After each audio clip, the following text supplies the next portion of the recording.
Bourdonnais faces McDonnell in round 19 of the 1834 London Championship. Bourdonnais begins with the classic king's pawn opening, e4.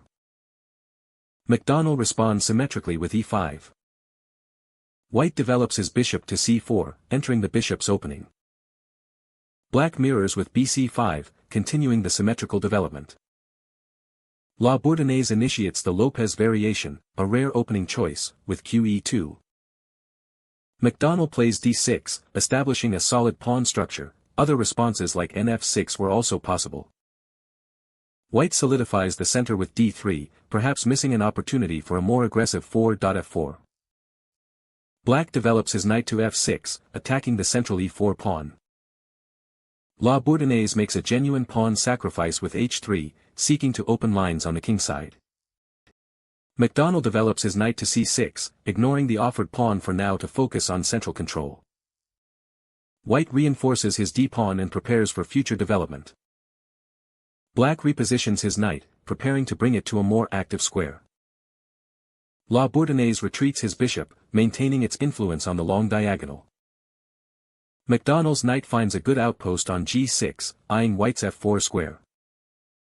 White advances his g-pawn, preparing to strengthen his kingside. Black plays c6, reinforcing his d5 square and preparing for queenside expansion. Bourdonnais plays a genuine pawn sacrifice with f4, aiming to open the f-file and challenge Black's center. McDonnell accepts the moves, capturing the pawn on f4.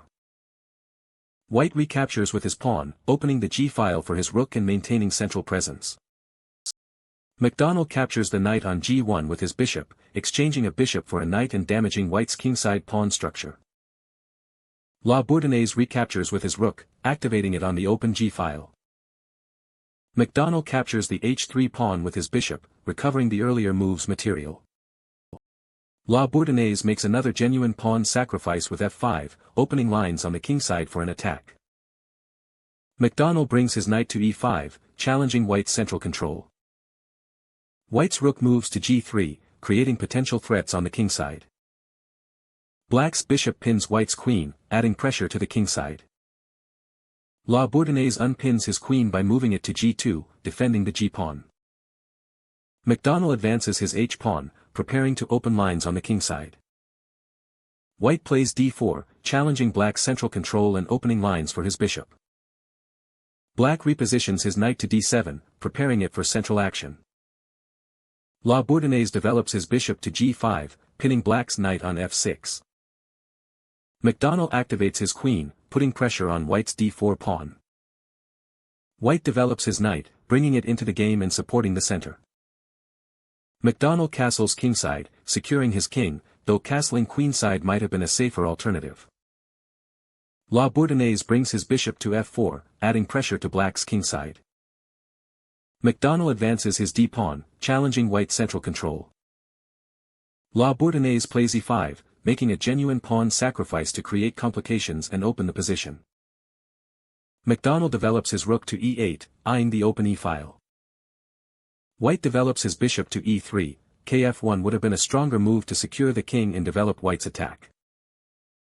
McDonnell plays h4, a well-judged move that further opens the kingside and pressures White's position. Bourdonnais makes a genuine moves, capturing the bishop on g4 with his rook to disrupt Black's setup. McDonnell recaptures the rook with his knight, accepting the material gain. White recaptures with his queen, bringing it actively into the attack. McDonnell captures the e5 pawn with his knight, further increasing his material advantage. White recaptures the knight with his pawn, opening the d-file, but qe2 would have offered better defensive prospects. McDonnell captures the bishop on e3 with his queen, delivering a check and winning another piece. Bourdonnais moves his king to d1, getting it out of check. McDonnell captures the pawn on e5 with his rook, consolidating his material lead. Bourdonnais moves his king to c2, seeking relative safety in the center. McDonnell's queen advances to g3, creating threats on the kingside.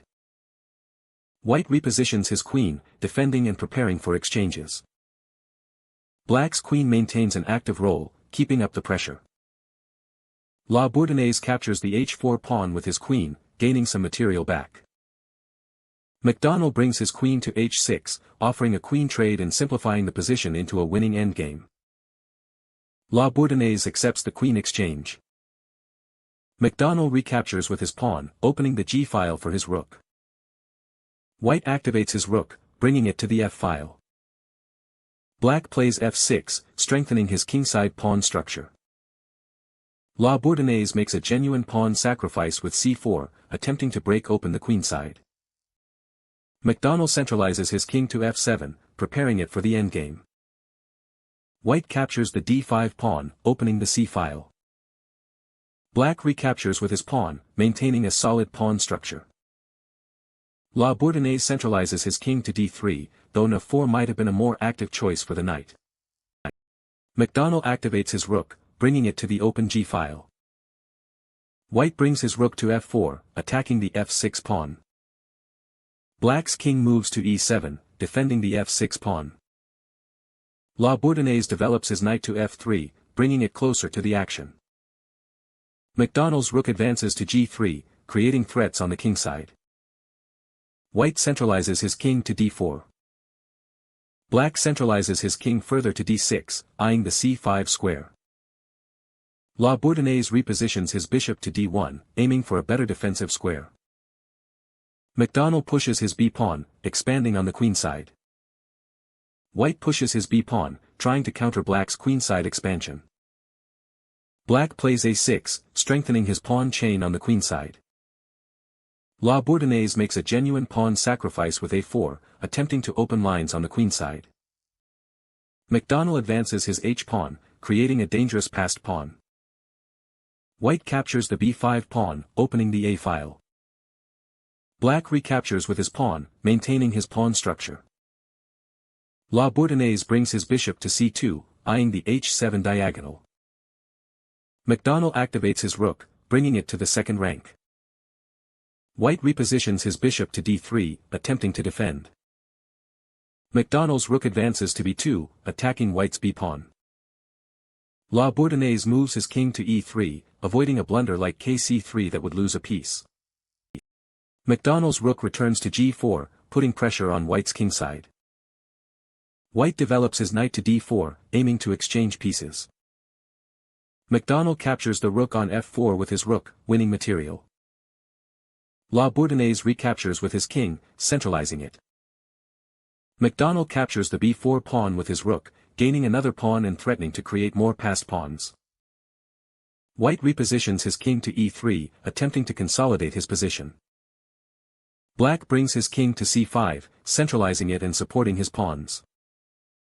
Bourdonnais delivers a check with his knight.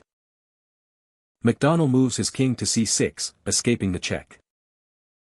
Bourdonnais makes a genuine sacrifice with nf4, offering his knight to create complications. McDonnell captures the knight on f4 with his rook, winning significant material. Bourdonnais recaptures with his king, further centralizing it in a desperate attempt.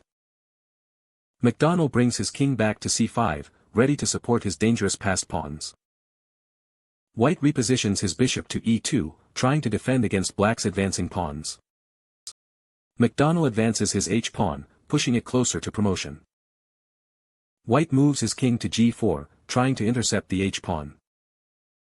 McDonnell pushes his b-pawn, creating yet another formidable passed pawn. After a long and complex struggle, Alexander McDonnell emerged victorious, securing a decisive win against Louis Charles Mahe de Bourdonnais.